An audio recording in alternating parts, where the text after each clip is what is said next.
Bonjour, c'est Jules Lavie pour Code Source, le podcast d'actualité du Parisien.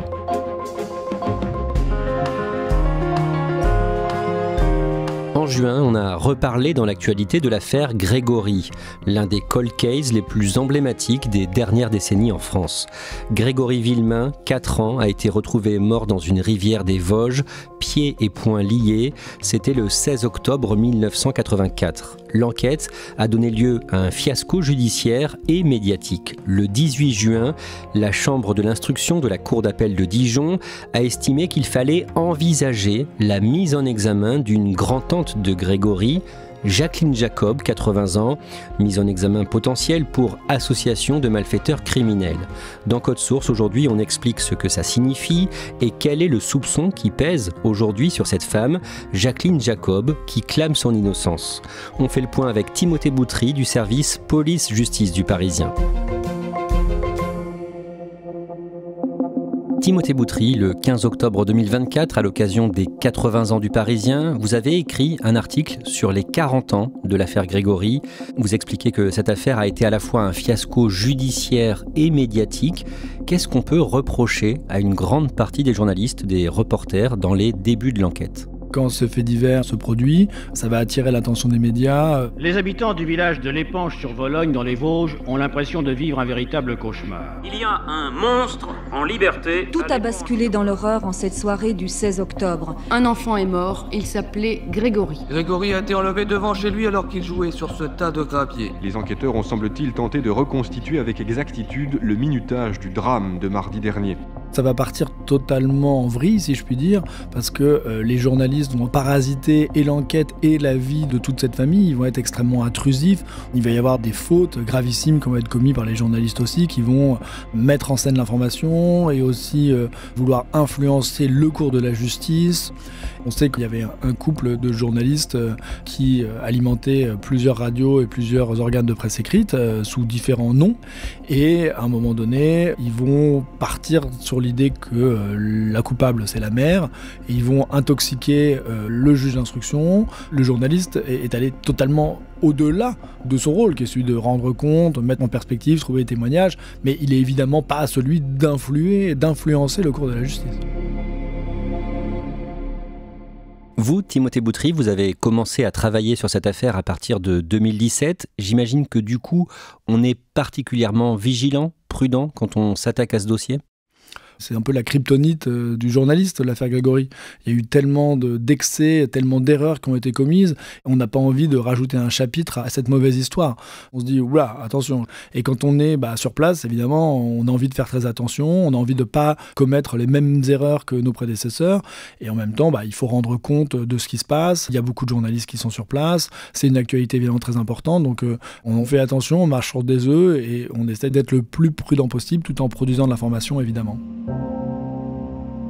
Dans cet épisode de Code Source, on va expliquer ce qu'il y a de nouveau, pourquoi on reparle de l'affaire depuis quelques semaines et pourquoi elle reviendra dans l'actualité d'ici quelques mois. On va juste rappeler d'abord quelques dates importantes, des moments clés. Le mardi 16 octobre 1984, dans les Vosges, le corps d'un petit garçon de 4 ans, Grégory, est retrouvé à Docelles. C'est à 7 km de son domicile familial à l'Épanche-sur-Vologne, dans une rivière, la Vologne donc. Grégory est retrouvé pieds et poings liés avec son bonnet descendu sur le visage. Il y a une photo très célèbre, sans doute qu'on ne publierait plus de la même manière aujourd'hui, avec un pompier qui sort le corps de Grégory de l'eau. Il fait nuit, les lumières des flashs qui illuminent cette scène atroce. Il ne faut jamais oublier que Grégory, c'est un enfant de 4 ans qui a été assassiné. Quelques heures avant, l'auteur ou un des responsables du crime a passé un coup de fil et a eu l'oncle de Grégory pour lui dire « Voilà ma vengeance, j'ai jeté le fils du chef dans la Vologne ».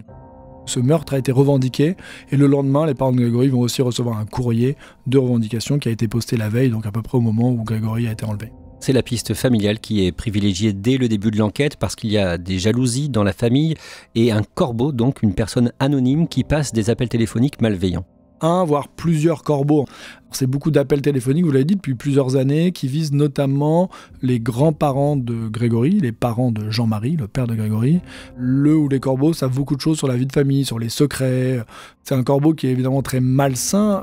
Par exemple, le corbeau va appeler une société de pompes funèbres en disant « Albert Villemain, qui est le grand-père de Grégory, s'est suicidé, il s'est pendu, il faut aller chercher son corps. » Les pompes funèbres arrivent et Albert Villemain ouvre la porte et on lui dit « Vous n'êtes pas mort ?» Non, voilà, il faut voir le degré de mise en scène morbide et malsain qui a été mis en place. Donc la famille se fait pourrir au téléphone et il y a aussi ensuite des courriers qui sont envoyés toujours aussi malsains. Le mobile serait la vengeance, une vengeance familiale, dont la cible serait le père, Jean-Marie, surnommé le chef dans la famille. Dans les messages du corbeau, il y a souvent la notion de chef qui vise Jean-Marie Villemain. Pourquoi d'un mot ? Jean-Marie Villemain, il est un peu comme tout le monde dans cette famille ouvrier, sauf que lui, il est passé contremaître et ça a suscité la jalousie de ses proches. C'est pour ça qu'on l'appelle le chef. Dès le départ, la revendication, c'est « je me suis vengé du chef », c'est pas le terme exact, mais enfin, il y a cette dimension-là tout de suite. On comprend que Grégory n'a pas été tué par un rôdeur. C'est pas le hasard, il a vraiment été assassiné et qu'on est dans ce contexte de jalousie et que ce meurtre a été perpétré par vengeance. Le 29 mars 1985, Jean-Marie Villemain, donc le père de Grégory, qui est convaincu à ce moment-là que le tueur de son fils est son cousin, Bernard Laroche, tue celui-ci. Bernard Laroche, il a donc été inculpé parce qu'il a été mis en cause par sa belle-sœur Muriel Boll, qui indique qu'il est venu la chercher à la sortie du collège et qu'ensemble ils sont allés devant la maison de Grégory à l'Épanche-sur-Vologne, qu'il a récupéré Grégory et qu'à un moment donné il est parti avec Grégory et qu'il est revenu sans Grégory. Donc sur la base de ce témoignage, le juge d'instruction de l'époque va inculper Bernard Laroche, il va être brièvement incarcéré avant d'être remis en liberté. Depuis, il faut dire que Muriel Boll s'est rétractée en disant non, mon beau-frère est innocent, il n'est jamais venu me chercher, j'ai pris le quart aujourd'hui, donc voilà, depuis elle disculpe son beau-frère. Bernard est innocent, mon beau-frère il est innocent, jamais été avec mon beau-frère. Jean-Marie Villemain est convaincu de l'implication de Bernard Laroche dans l'assassinat de son fils. Bernard Laroche est remis en liberté. Jean-Marie Villemain se saisit d'un fusil et va l'abattre devant chez lui. En juillet 1985, la mère de Grégory, Christine Villemain, est arrêtée, vous l'évoquiez, elle est inculpée pour le meurtre de son fils. Elle est suspecte aux yeux du juge Jean-Michel Lambert qui instruit ce dossier, mais c'est une erreur judiciaire. C'est même ahurissant qu'elle ait pu être mise en cause dans ce crime. Il n'y a rien du tout qui la rattache, si ce n'est la volonté de la PJ de Nancy qui a repris le dossier après que les gendarmes ont été dessaisis. Et en gros, il y a cette idée que la police veut faire l'inverse de la gendarmerie. Donc la police va aller sur la thèse de Christine Villemain, avec aussi l'aide de journalistes malfaisants. Ça va polluer l'esprit du juge Lambert qui va se laisser convaincre qu'elle peut être impliquée.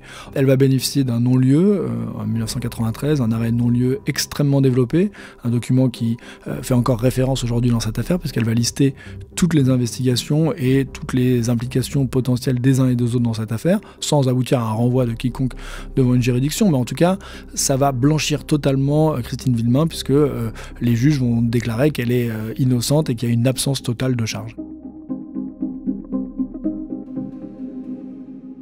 Timothée Boutrion fait un saut dans le temps d'une trentaine d'années.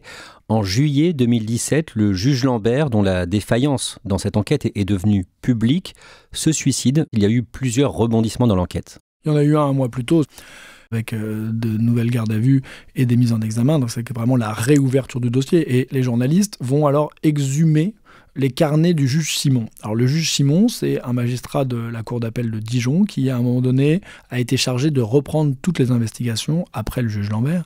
Et on découvre qu'il avait des carnets intimes dans lesquels il notait ses réflexions sur l'affaire en cours. On va à la fois se rendre compte qu'il a été totalement happé par cette histoire au point d'écrire des poèmes à Grégory, d'aller prier en pensant à lui. Donc voilà, s'est totalement investi, mais je dirais corps et âme dans cette affaire. Et dans ses carnets, il a des propos très négatifs envers son collègue Jean-Michel Lambert en disant qu'il a vraiment instruit tout ça en dépit du bon sens et que ça a été une catastrophe. Et en fait, on peut penser que l'exhumation de ces carnets aura été fatale à Jean-Michel Lambert qui se retrouve à nouveau sous le feu des projecteurs. Beaucoup de mal a été dit de son instruction à l'époque. Et là, on reparle de lui énormément et peut-être que c'était la fois de trop. Et dans son écrit posthume, il dit voilà, je veux pas être le bouc émissaire de cette affaire. Et il a préféré partir.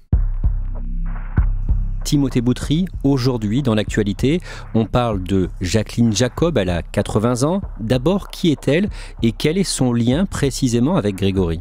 Jacqueline Jacob, c'est la grand-tante par alliance de Grégory. Alors, il faut comprendre l'arbre généalogique. Partons de Jean-Marie Villemain, le père de Grégory. Jean-Marie, il a une maman qui s'appelle Monique, née Jacob. Monique Jacob. Et Monique, elle a plusieurs frères et sœurs, dont un frère qui s'appelle Marcel Jacob, lequel Marcel Jacob a épousé Jacqueline, qui est devenue, par ce mariage, la grand-tante de Grégory. Qu'est-ce qu'on sait de ce couple, Jacqueline Jacob et Marcel Jacob ? C'est un couple d'ouvriers de la vallée de la Vologne. Ils habitent sur les hauteurs d'Aumonzé, qui est un des villages au cœur de l'affaire. Et notamment, Marcel Jacob, il était très proche de Bernard Laroche. Bernard Laroche, vous vous en souvenez, on en a parlé, c'est lui qui avait été inculpé pour l'enlèvement de Grégory avant d'être abattu par Jean-Marie Villemain, le père de Grégory.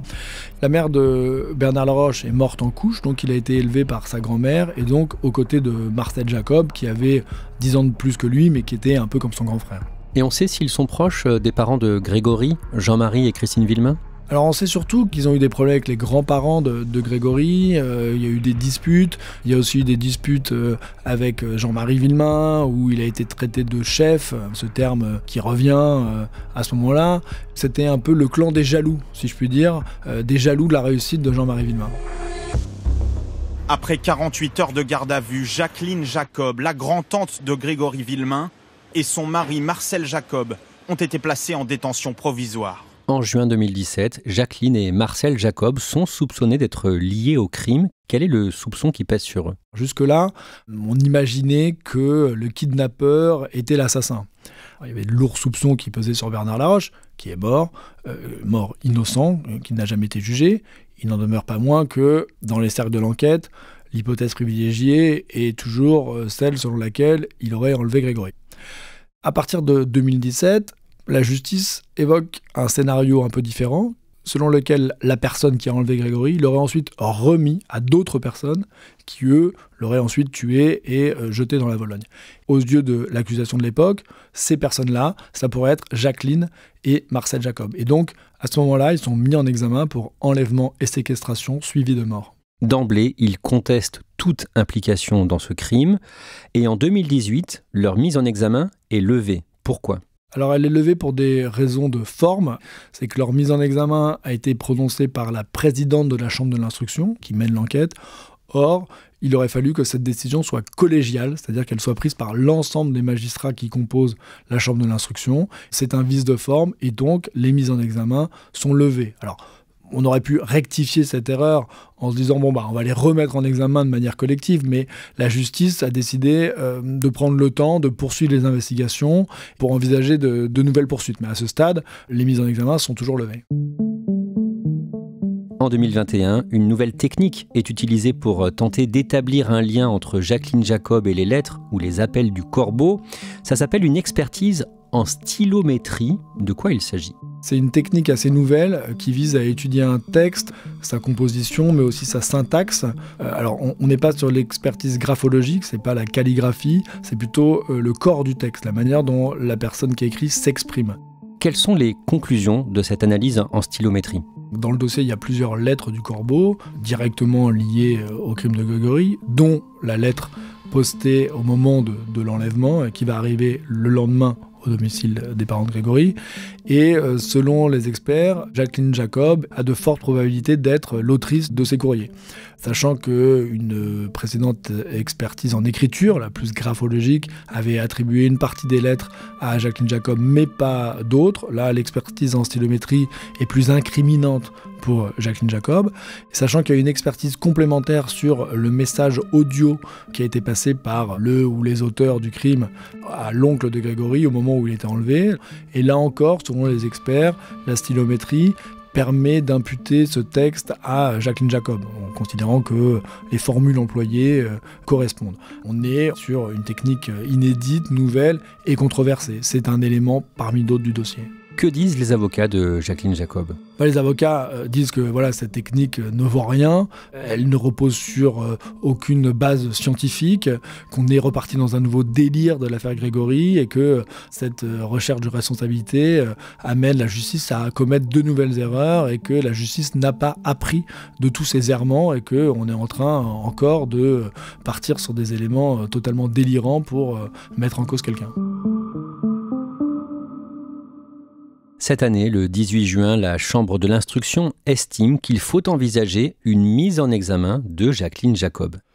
Oui, là encore, c'est un rebondissement puisque, on l'a dit, 2017, réouverture des mises en examen, 2018, les mises en examen sont levées. Et là, depuis, le dossier était, je dirais, un peu au point mort. On savait que de nouvelles expertises scientifiques, notamment ADN, avaient été diligentées, dont on attendait le retour. Mais enfin bon, on était dans une espèce d'entre-deux.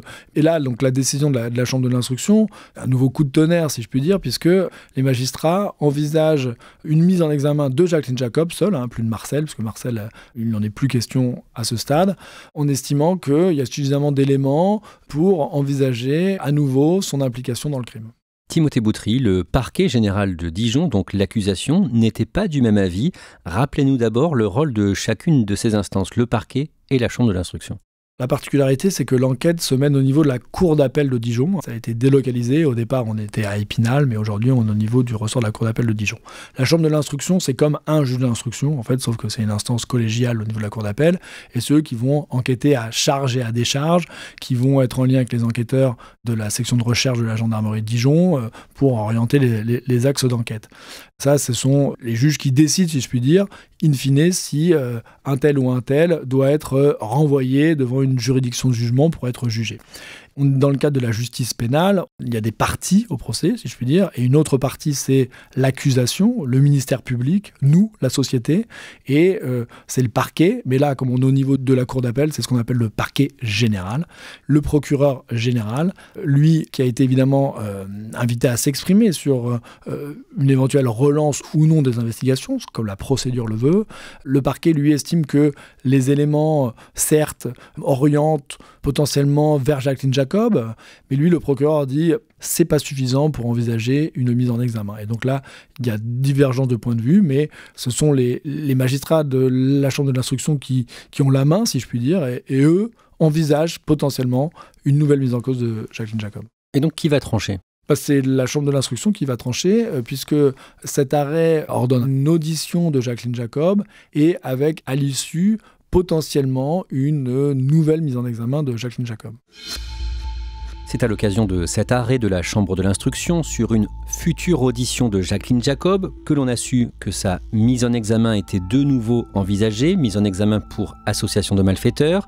Mais, Timothée Boutry, il y a un débat sur la qualification de cette mise en examen.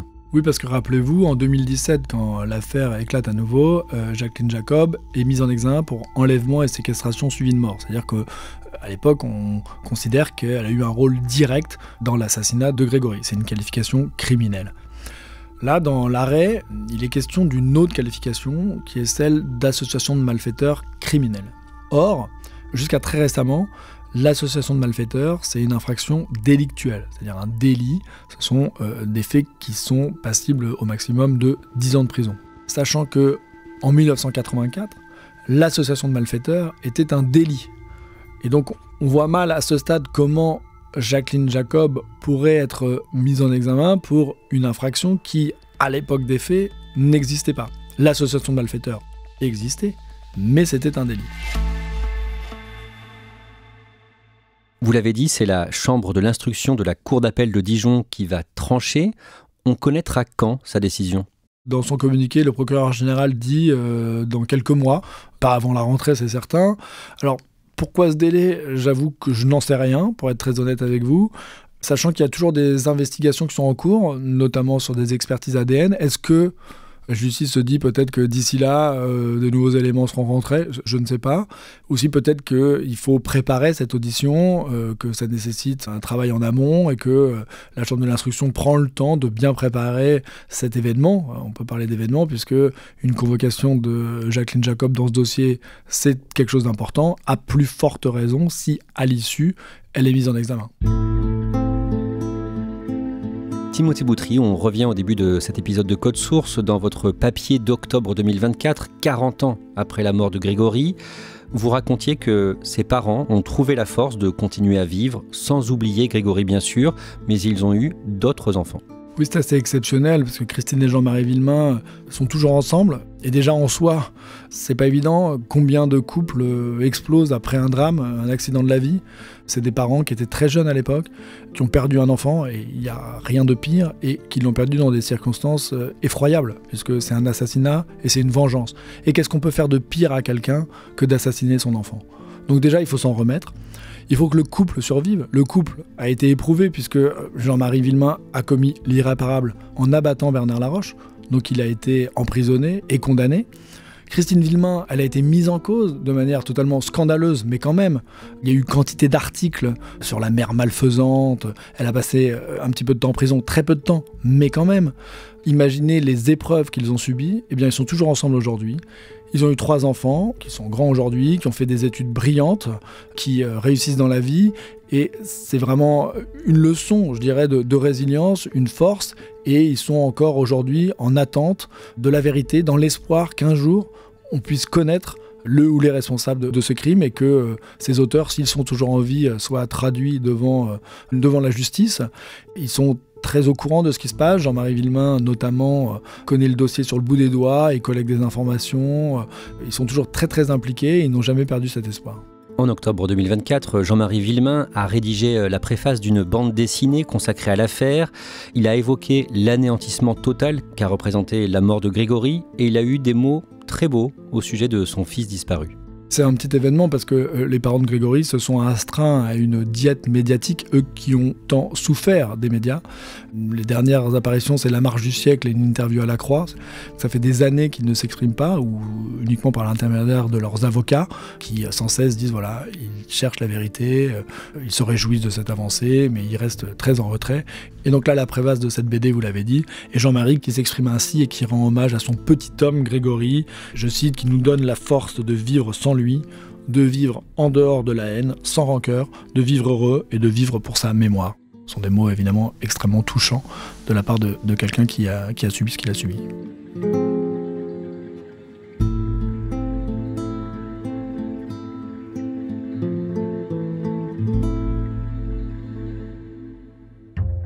Merci Timothée Boutry. Cet épisode de Code Source a été produit par Anaïs Godard, Thibault Lambert et Clara Grouzis, réalisé par Pierre Chaffanjon. Code Source est le podcast quotidien d'actualité du Parisien. N'hésitez pas à vous abonner sur votre plateforme d'écoute préférée, à nous laisser des commentaires et à partager.